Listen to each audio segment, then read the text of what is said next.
Baik, Assalamualaikum warahmatullahi wabarakatuh. Waalaikumsalam Waalaikumsalam. warahmatullahi wabarakatuh. Selamat malam Bapak Ibu. Malam ini kita akan masuk ke pertemuan terakhir sebelum kita mengikuti UAS. Jadi di pertemuan malam ini saya akan membabat 4 chapter untuk Bapak Ibu semua, dari chapter 7, 8, 9, dan 10 untuk mata kuliah digital marketing kita malam ini. Jadi hang in there. Jadi topiknya agak berat, jadi please bear with me ya. Oke, good. Chapter terakhir kita sudah masuk ke chapter 6 ya, terakhir ya. Terkait designing digital experience. Nah, malam ini kita masuk ke chapter 7 yaitu traffic building. Nah, sebentar sebelum saya menjelaskan mengenai traffic building ini, uh, uh, menurut Bapak Ibu, apa saja yang bisa kita gunakan sebagai digital marketer? Apa saja yang dapat strategi apa yang kita lakukan untuk meningkatkan traffic bagi website Anda? Anda yang bisa jawab? Iklan, Pak. Iklan. Jadi iklannya menggunakan apa? Bisa Google Ads, bisa social media ads, bisa Google AdWords. Oke, good. Jadi kita bisa menggunakan Instagram Ads, Facebook Ads gitu ya. Seperti Iya. kasusnya si Devanka ya. Eh, dia meningkatkan website trafficnya menggunakan Instagram Ads ya. Apalagi yang lain? Blogging, Pak. Influencer, Pak. Influencer untuk meningkatkan trafficnya ya. Jadi di TikTok dia bikin influencernya bikin lucu-lucu di TikTok, kemudian dia klik di TikTok bisa langsung going to landing page. Oke, good. Apalagi?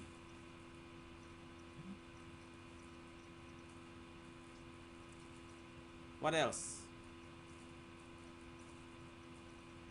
Itu aja? Udah habis?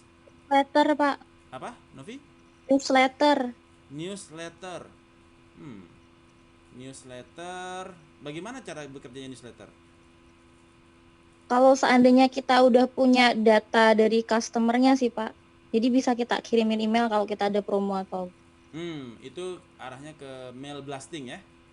Iya. Email blasting. Oke, jadi kita juga bisa menggunakan email blasting menggunakan Mailchimp, kirim.email. Jadi kita misalkan data Tokopedia ada yang bocor 70 juta, Anda bisa beli di dark web 300.000. Terus Anda gunakan Mailchimp, kemudian data itu bisa Anda personalize untuk emailnya. Misalkan Hai Dini, Hai Fermin. Jadi di Excel itu ada nama, first name, dan alamat email ya. Jadi kalau kita mau kirim personalized email menggunakan Mailchimp, kita bisa bikin bisa desain template-nya sesuai dengan website kita. Kemudian kita buat hi first name. Jadi kita nggak bikin nama, jadi kita bikin hi first name. Jadi semua first name-nya ntar ditembak semua di 70 juta data Tokopedia. Jadi nanti penawarannya diberikan kepada 70 juta orang untuk kemudian jika dia tertarik dia bisa klik ke website landing page Anda dari email yang kita kirimkan ke mereka. Good. So that is traffic building ya. So di dalam chapter ini kita akan membahas mengenai bagaimana kita menekan traffic building menggunakan antara lain satu search engine marketing atau search engine optimizer, yes, SEO. Kemudian kita menggunakan search engine marketing menggunakan pay per click, kemudian display advertising, kemudian native advertising, online public relation, online partnership, email blasting, viral marketing, kemudian juga offline traffic building. So these are the topic that we are going to cover on this chapter. So introduction to traffic building, ada kita harus punya 3 aspek dalam membangun traffic building. Pertama yaitu target. Target adalah a specific objective for the traffic building needs to be developed before embarking. Jadi kita harus jelas target kita itu apa. Apakah kita ingin meningkatkan awareness? Apakah kita ingin meningkatkan interest, meningkatkan desire, atau meningkatkan acquisition? Jadi jelas targetnya, ya. Kemudian di dalam target itu juga harus jelas apakah orang-orang yang kita tuju itu memang spesifik kepada persona yang kita butuhkan. Karena kalau misalkan target itu dia tidak sesuai dengan value yang kita tawarkan melalui campaign yang kita berikan, itu tidak sesuai dengan needs and wants dari persona, maka conversion rate-nya dia tidak akan maksimal. Ya, conversion rate-nya akan kecil, ya. Seperti kasus Devanka kemarin. Ya. Karena yang menjadi targetnya dia itu tidak sesuai personanya, akibatnya conversion rate-nya dia kecil, hanya 5%, ya, atau 0,5%. Sementara pada kompetitornya bisa mencapai 5, 6, 7%. So bagaimana kita menentukan target di dalam traffic building? Kemudian techniques traffic building juga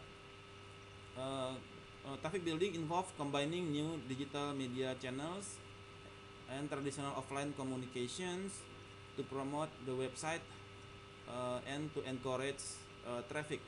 Jadi tekniknya bisa macam-macam. Bisa menggunakan sosial media, kita menggunakan Facebook Ads, Instagram Ads. Sekarang juga Facebook Ads sudah menggunakan WhatsApp, ya. Jadi kita teman-teman sekarang udah lihat kan WhatsApp ada agak geger, ya. Karena kita harus menyetujui bahwasanya WhatsApp-nya datanya diakses oleh Facebook untuk dilakukan profiling. Jadi kalau kita menggunakan Facebook Ads itu ada profiling di sana. Jadi ketika kita menawarkan produk kita melalui Facebook Ads, itu kita bisa pilih target marketnya seperti apa, profile targetnya yang akan kita tawari itu seperti apa. Nah, dengan sudah sinkronisnya WhatsApp dengan Facebook, jadi dari profiling yang kita miliki di WhatsApp, baik grup kita, grup gunung, ya gitu, ya. Kemudian kita komen-komen kita kebanyakan terkait dengan misalkan lari, sport. Nah, jadi nanti di Facebook dia udah nge-tag ini si Pak Nanda ini dia cenderung untuk runner gitu, ya. Jadi cocok ditawarin sepatu lari gitu Pak Nanda itu. Kemudian misalkan Pak Sigit cocoknya ini ditawarin sepatu gunung karena dia foto-fotonya dia foto-foto naik gunung nih yang dia posting di atau statusnya di WhatsApp, statusnya gunung. So sehingga sekarang sudah tidak ada lagi privacy kita di WhatsApp, ya, karena dia sudah bisa disinkron datanya bisa disedot oleh Facebook dan dijadikan profiling. Tapi kalau Anda tidak ingin data pribadi Anda dijadikan profiling di WhatsApp, alternatifnya apa? Ya, Anda bisa pindah ke Telegram ataupun ke Signal. So that is the techniques. Jadi bisa menggunakan social media ads, atau juga bisa menggunakan TikTok, itu sosial media juga, ya. Mail blasting tekniknya untuk meningkatkan traffic. Kemudian menggunakan search engine optimizer, ya, dan lain sebagainya. Kemudian timing itu adalah waktunya. When should the traffic building occurs, ya. Smart digital marketer include specific campaign, ya, perhaps to launch a site, new product, promotion. They also make investment in continuous always on communication process of attracting visitors. Jadi kapan sebaiknya the traffic building itu terjadi? Jadi Anda mungkin kalau Anda jadi audience, kemudian Anda menerima Instagram ads yang sama setiap hari gitu ya, Anda mungkin akan males gitu ya. Jadi Anda harus pikirkan timingnya, apakah 1 kali seminggu ataukah sekali 2 minggu ya. Jangan dibombardir sehari 3 kali kayak minum obat. Jadi so be careful on the timing. So think about traffic quality rather than quantity. Jadi pikirkan konten terhadap materi yang akan Anda campaign, baik di Instagram Ads Anda ataupun di email blasting Anda. Seperti apa kontennya, because content is the king ya. Rather, dan lakukan itu jangan cukup secara periodik, sekali seminggu ya, sekali 2 minggu, to keep them aware, to keep you relevant with your customer. Kemudian di dalam traffic building itu ada beberapa metodologi. Pertama yaitu menggunakan search marketing, ada yang menggunakan search engine optimizer. Search engine optimizer ini adalah bagaimana kita bisa meningkatkan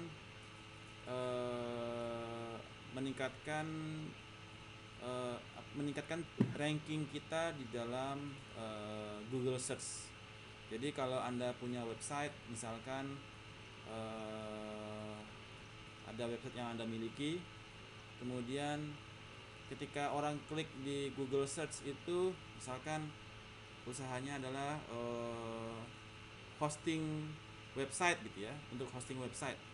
Ketika Anda buat di Google Search hosting website murah gitu ya, muncul nanti langsung perusahaan Anda ya. Itu menggunakan search engine optimizer. Jadi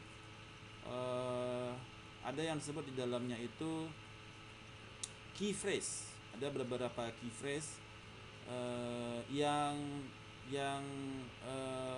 peminatnya banyak. Jadi Anda bisa menggunakan atau yang disebut dengan Uber Suggest. Jadi di dalam website Uber Suggest itu, kita buka aja biar lebih gampang. Uber Suggest.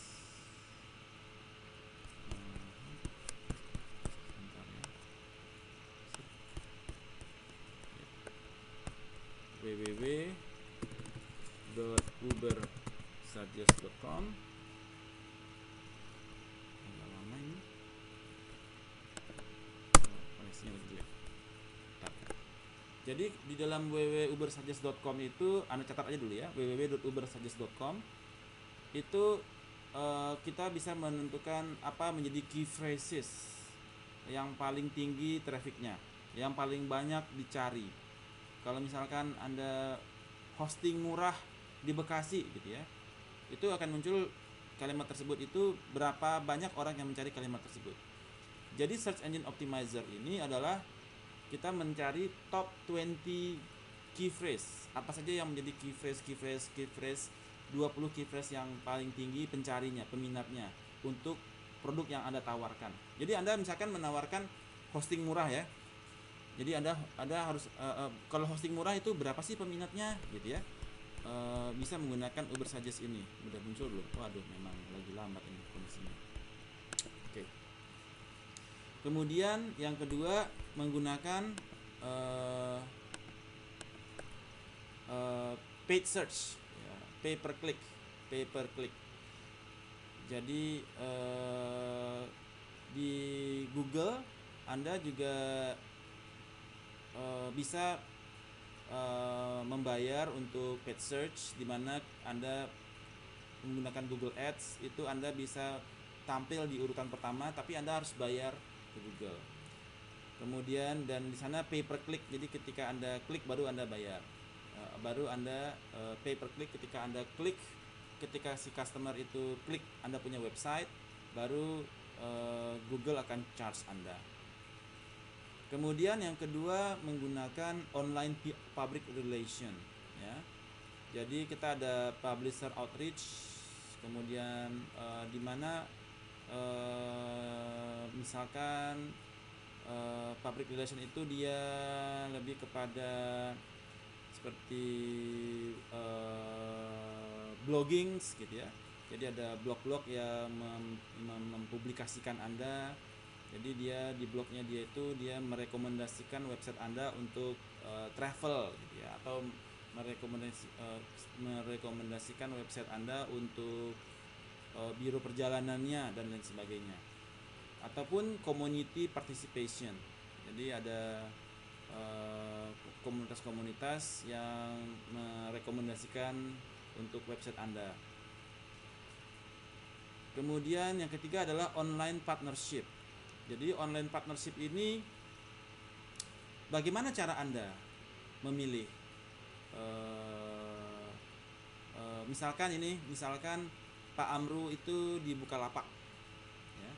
Kemudian Pak Amru ingin membajak nasabahnya, customernya Tokopedia gitu ya, nasabahnya Tokopedia. Bagaimana cara Pak Amru mencari partnership yang cocok untuk membajak nasabahnya Tokopedia? Kira-kira gimana? Ada yang jawab nggak, Pak Amru? Masih mute Pak Amru. Pak, paling tidak Pak, kita lihat dulu tren yang paling tren di kompetitor itu untuk bisa kita curi hatinya berpindah ke Bukalapak, Pak. Oke. Ada yang lain? Pak Kamal? Tadi kayaknya mau menjawab. Ya Pak, setuju dengan Pak Amru. Jadi trennya di situ, misalnya yang jadi feature dari Tokopedia itu apa yang membuat konsumen itu tertarik pada Tokopedia. Andai kata ada salah satu store yang menjual suatu barang atau produk tertentu yang diminati oleh banyak konsumen, sehingga konsumen itu datang ke Tokopedia. Jadi kita bisa juga ajak kerjasama store tersebut untuk beralih ke Bukalapak tempat kita. Jadi konsumen setia dari toko tersebut mungkin ya Pak, mungkin akan ikut juga. Atau mungkin ada fitur-fitur seperti metode pengiriman atau metode garansi garansi barang atau lainnya, fitur-fitur yang ada di Tokopedia di mana yang menarik konsumen itu bisa kita tiru atau kita modifikasi dari fitur tersebut gitu Pak. Oke. Yang lain? Pak Panji? Pak Sigit? Bagaimana cara Anda memilih partnership dalam rangka men-take over customer-nya Tokopedia kalau Anda bekerja di Bukalapak?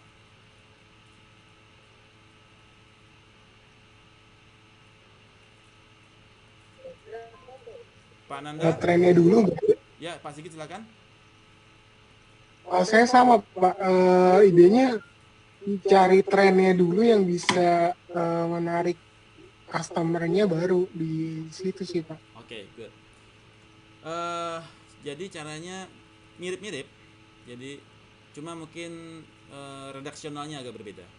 Jadi caranya adalah dengan melakukan out of spend behavior. Ya. Out of spend behavior itu adalah jadi dari Tokopedia, dari nasabahnya Tokopedia itu mereka bertransaksi di luar Tokopedia, mereka bertransaksi paling tinggi di mana? Ya. Misalkan mereka paling tinggi bertransaksi di Traveloka misalkan. Atau bertransaksi paling tinggi di Happy Fresh misalkan.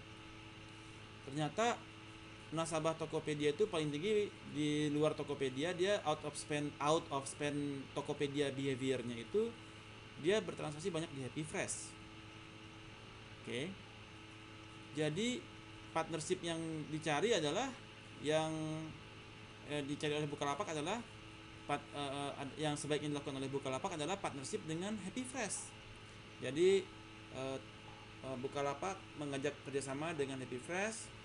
Jadi kalau dia bertransaksi di Happy Fresh, dia bisa point redemption di Bukalapak.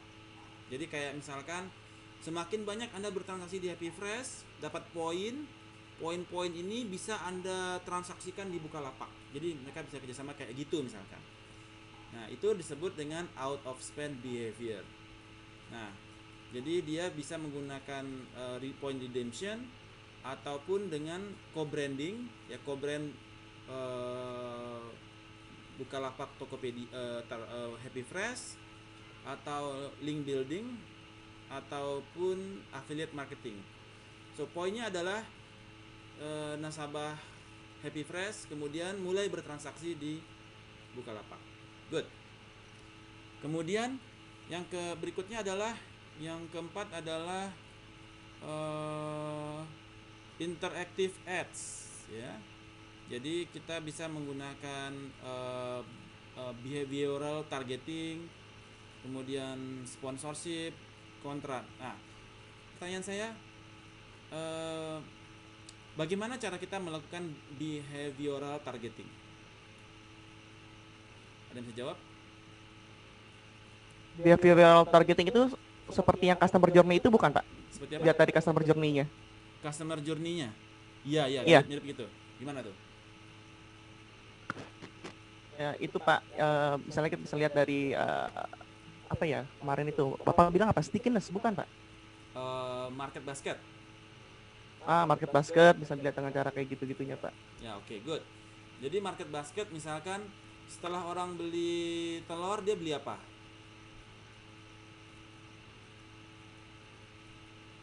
Setelah orang beli telur dia beli apa? Minyak goreng, Pak. Minyak goreng, bener banget. Ya. Jadi Siapa tahu dia mau beli behavioral tepung juga targeting gitu, Pak. adalah setelah orang beli minyak goreng ditawarin setelah orang beli telur ditawarin minyak goreng. Ya, kemudian Indomie gitu ya. Telur, minyak goreng, Indomie. Jadi Indomie telur. Mantap, Pak. Yes. Indomie telur goreng gitu ya. Jadi laku. Kecap jangan lupa, Pak. Kecap jangan lupa, ditambah kecap. Nah, setelah beli oatmeal dia beli apa? Susu, Pak. Susu. Jadi setelah orang beli oatmeal dia beli susu. Jadi ada behavioral targeting. Setelah orang beli A dia beli B, maka dia beli C. Setelah dia beli popok, dia beli susu, dia beli apa? Telon, Pak. Telon, minyak telon ya kayak gitu ya. So ada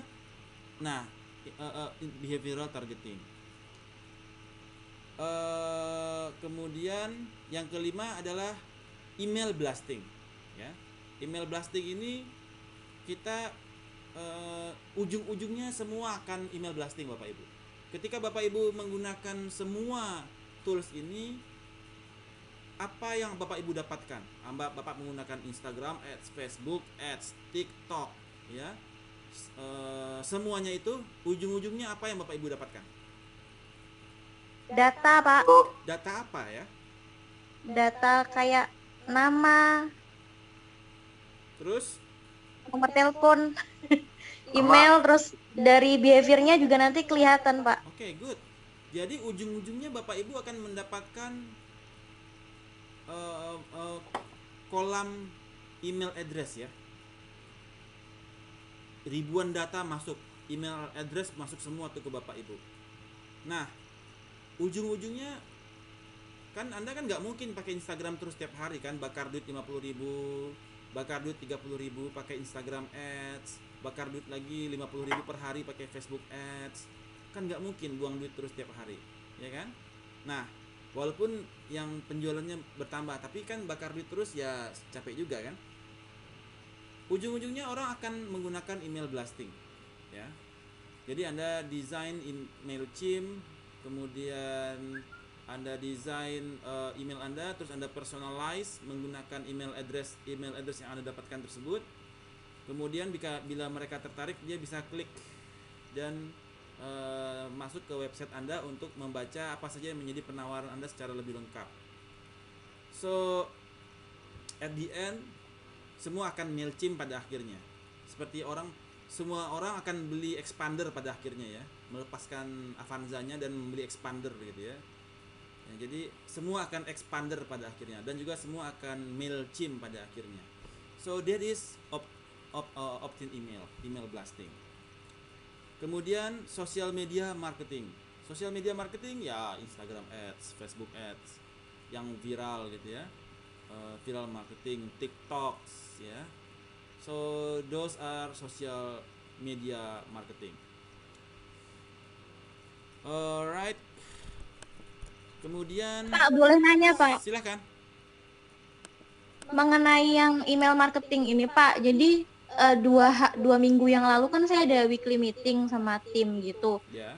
Dan rencananya itu untuk kan kami lagi ada buka bisnis baru gitu loh Pak. Mm-mm. Nah, dan kami itu rencananya mau bikin newsletter. Oke, good. Cuman salah satu manajer kita itu kayak bilang jangan dulu deh gitu. Katanya kalau seandainya newsletternya kita nggak dibuka itu bakal berpengaruh dengan SEO-nya kita juga Pak. Itu benar nggak sih Pak? Apabila newsletternya dilakukan, Nggak dibuka. Itu bakal berpengaruh juga dengan rankingnya kita search katanya. engine Itu optimizer, benar nggak sih? kalau anda pakai newsletter itu bakal meningkatkan traffic kan? Iya, tapi kalau seandainya setelah dia trafficnya datang tapi ternyata bounce rate-nya tinggi, itu kan juga jadi websitenya kita jelek juga kan Pak? Oh, maksud anda, oke, jadi gini, mungkin Mm-mm. kita maksudnya ke A/B testing ya. Jadi kalau anda sudah punya search engine optimizer, anda ingin mengetahui performance-nya dulu dengan search engine optimizer anda. Apakah berapa trafficnya? Jadi kalau misalkan dicampur dengan newsletter, takutnya nanti trafficnya itu bias ya. Iya Pak. Bias dari newsletter. Jadi Anda harus melihat dulu sudah mature belum itu search engine optimizer-nya dia. Apakah rate-nya dia sudah cukup, sudah mulai mature. Maksudnya mature itu adalah dia udah mulai stay di sana gitu loh, nggak naik-naik lagi gitu ya. Menggunakan search engine optimizer rata-rata sekian gitu ya. Kalau dia udah mulai melandai, oke, good, Anda bisa main ke newsletter, ya, email blasting untuk meningkatkan traffic. Jadi Anda A/B testingnya kalau menggunakan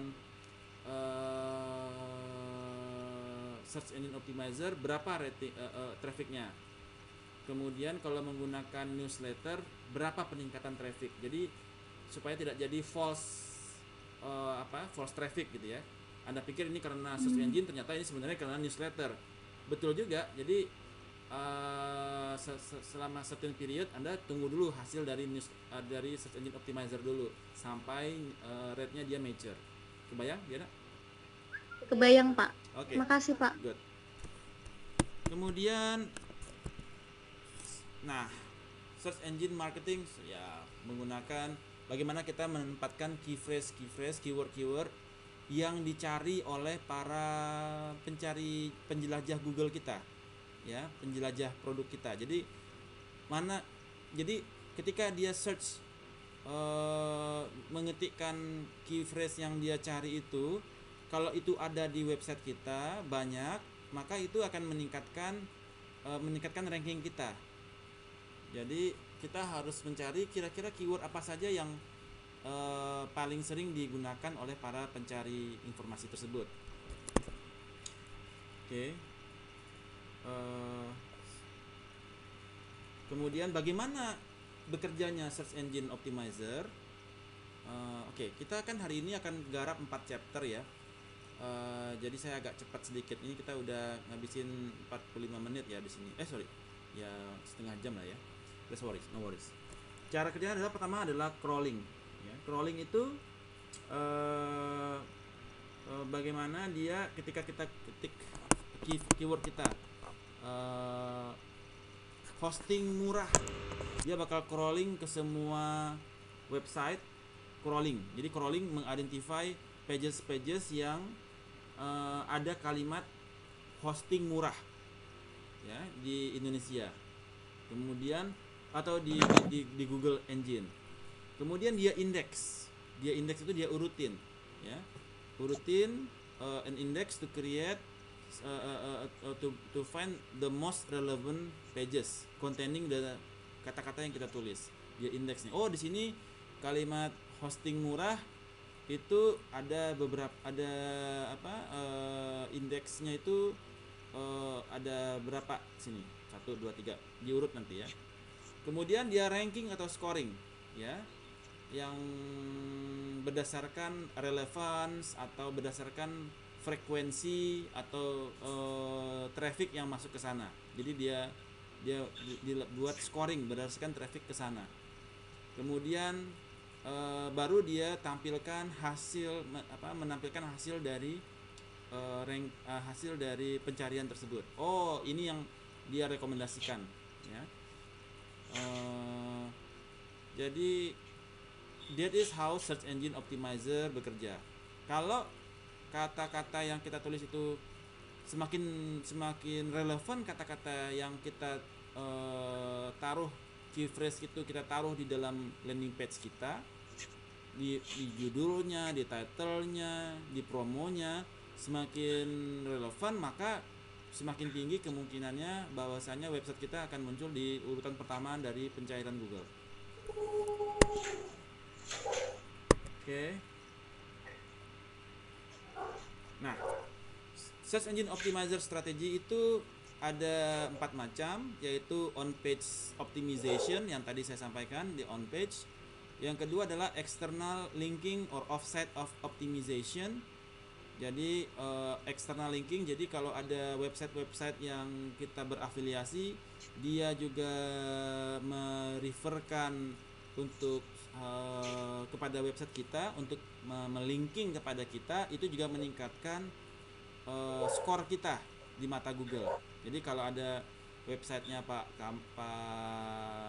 Amru bikin website, terus Gunawan merefer kepada websitenya Pak Amru, jadi Pak Amru di notice dari websitenya Pak Sigit, dari Pak Gunawan, itu skornya Pak Amru semakin tinggi tuh.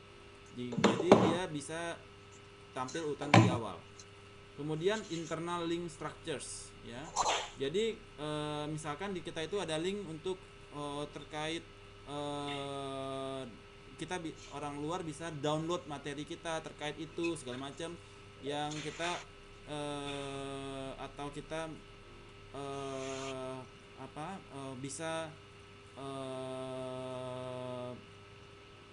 materi-materi kita yang bisa di-download oleh pihak ketiga, third parties, untuk yang tinggi trafficnya untuk di-download terkait materi-materi tersebut, yang kata-katanya pun ada di sana. Itu juga bisa meningkatkan scoring dari website kita. Nah, kemudian yang keempat adalah user behavior signals. Oke. Kemudian yang berikutnya adalah pay per click search marketing, ya. Pay per click search marketing itu yang kita paid search marketing. Jadi kita Google, ya udahlah, kita nggak usah bikin search engine optimizer, kita bayar aja Google menggunakan paid search. Jadi kita bayar, kemudian kita pay per click dari Google Ads-nya. So that is another way of taming the condition. Kemudian banner advertising, ya. Bisa contextual advertising and behavioral targeting. Jadi kayak tadi apabila dia masuk ke website A, website B, maka dia suka baru Anda tahu. Jadi gini, ada journey, ya, dari sebuah website A ke website B baru ke website C. Jadi kalau orang-orang sudah masuk ke website A dan website B, maka Anda langsung pasang banner advertisingnya untuk ke website C supaya mereka bisa segera ke website C. Jadi ada behavioral marketing. Kayak tadi beli telur, beli minyak, baru beli Indomie.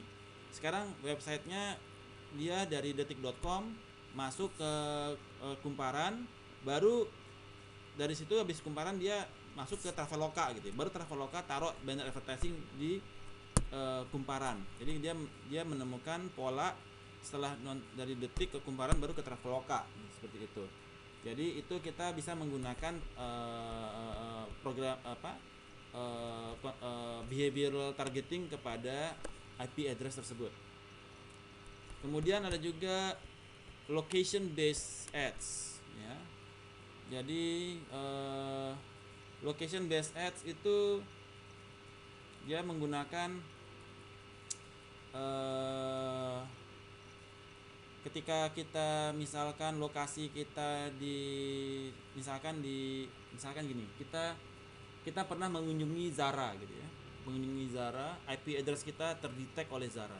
Oh, oke. Rupanya Pak Gunawan IP-nya dia masuk ke websitenya Zara, dan di Zara dia acknowledge IP-nya Pak Gunawan, handphonenya Pak Gunawan, device-nya. Kemudian Anda ke suatu ketika jalan-jalan tuh di Grand Indonesia, Anda mampir ke toko Zara lewat, terus Zara bisa ngedetect IP address Anda berada di dekatnya dia gitu kan. Kemudian dia bisa langsung mengirimkan SMS kepada Anda untuk menawarkan produk ataupun promosi yang sedang mereka berikan kepada Anda. Halo Pak Gunawan, kita lagi ada promo 50% nih di Zara Pondok Indah atau Zara Grand Indonesia. Silakan mampir untuk Anda dapat diskon 50% gitu ya. Itu location based advertising. Jadi dia bisa berdasarkan location Anda untuk menawarkan promosinya mereka. Kemudian juga campaign automation ya. Jadi campaign automation itu dia mengautomate campaign. Jadi kayak misalkan Anda sudah punya campaign, jadi Anda kemudian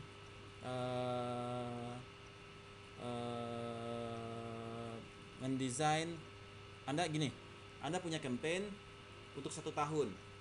Jadi di dalam Instagram Ads itu Anda bisa membuat scheduler untuk jadwal tayang dari campaign yang Anda lakukan di sosial media. Jadi ketika Anda schedule ini hari Kamis, ini bulan Januari, ini bulan Februari, ini bulan Maret, nah itu Anda sudah bisa membuat schedule jadwal tayangnya ya. Kemudian setelah itu Anda set execute untuk dijalankan sesuai tanggal schedule. Setelah itu Anda bisa langsung berangkat ke Bali, istirahat, ongkang-ongkang kaki. So that is campaign automation.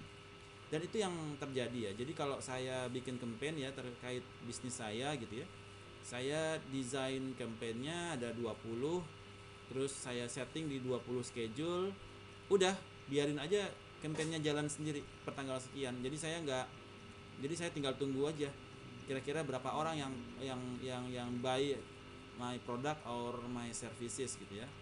Jadi di dalam digital business ini memang digital marketing ini memang kita minimize bantuan orang lain ya, memang one man army ya. One man army. Kalau Anda mau bergerak di bidang digital marketing, Anda harus bisa melakukan itu semua 80% di Anda sendiri. Jadi Anda tidak terlalu banyak ketergantungan dengan orang lain ya. Jadi Anda yang desain, Anda punya campaign, tapi ya Anda schedule. Jadi enggak Anda tiap hari harus hari ini saya campaign ini, hari ini saya campaign ini, enggak. Anda desain 1 minggu kira-kira 50 campaign, Anda bikin desain grafisnya, videonya dan sebagainya. Kemudian Anda bikin scheduler untuk jadwal tayangnya di Instagram Ads, Facebook Ads gitu ya. Kemudian Anda execute. Udah stop, Anda fokus ke yang lain karena jadwal untuk campaign sudah selesai. So that is the beauty of digital marketing. So you can be your one man army. Ya.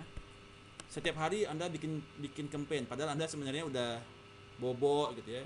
Karena schedule sudah Anda set.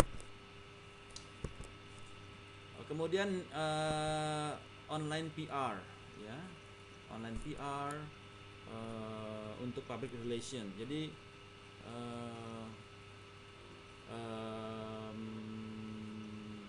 seperti misalkan blogs ya, untuk membantu public relation dari website Anda. Right. Tadi partnership sudah kita bahas di awal. Kurang lebih seperti itu. Email blasting. Yap. So that is on the traffic building. Any questions on the traffic buildings? Ada pertanyaan terkait traffic building? Suara saya terdengar? Terdengar, Pak. Oke. Kapish? Pronto. Oke, good. Kemudian kita masuk ke chapter 8. Perlu. Tadi traffic building saya stop dulu.